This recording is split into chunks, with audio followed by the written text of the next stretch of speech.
Where are you now that I need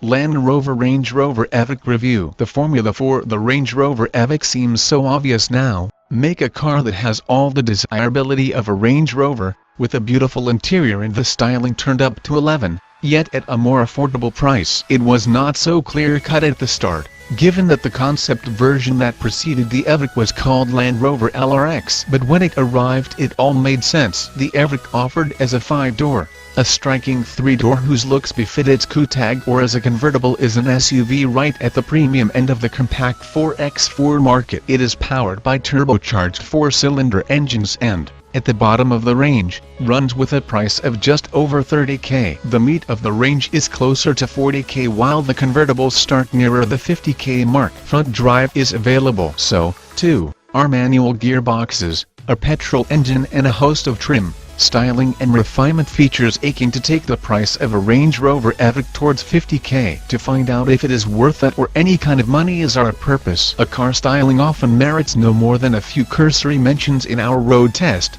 but the Range Rover Evoque demands an exception. Supercars aside, only Citroën DS3 and some retro hatches draw so heavily on their design as a selling point. The Evoque was born out of a desire to make Land Rover appeal to a more youthful audience. After a number of design studies were created, they were finally honed into the LRX concept car, which saw daylight at the 2008 Detroit Motor Show. Even then, its future was uncertain.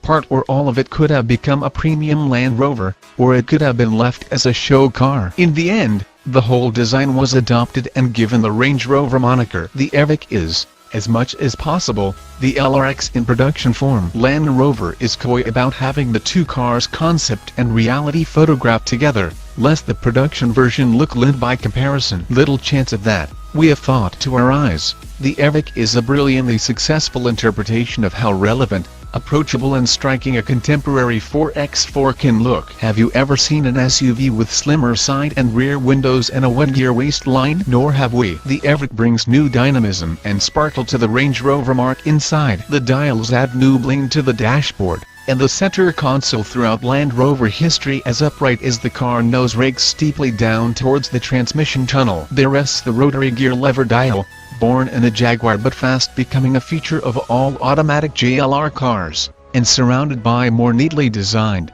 smaller switchgear than in previous Range Rovers. Land Rover has trodden a careful path with the Evoque cabin. It would have been easy to over-glamorize it. Instead, it just airs towards the classy, without being overly bejeweled except perhaps in the dials department. Perceived quality is broadly very commendable. You will find no better plastics, leathers or textures at this price. Those surfaces extend to leather seats, whose shape looks more appealing than it feels to sit in during spirited driving, where several of our testers felt them too flat.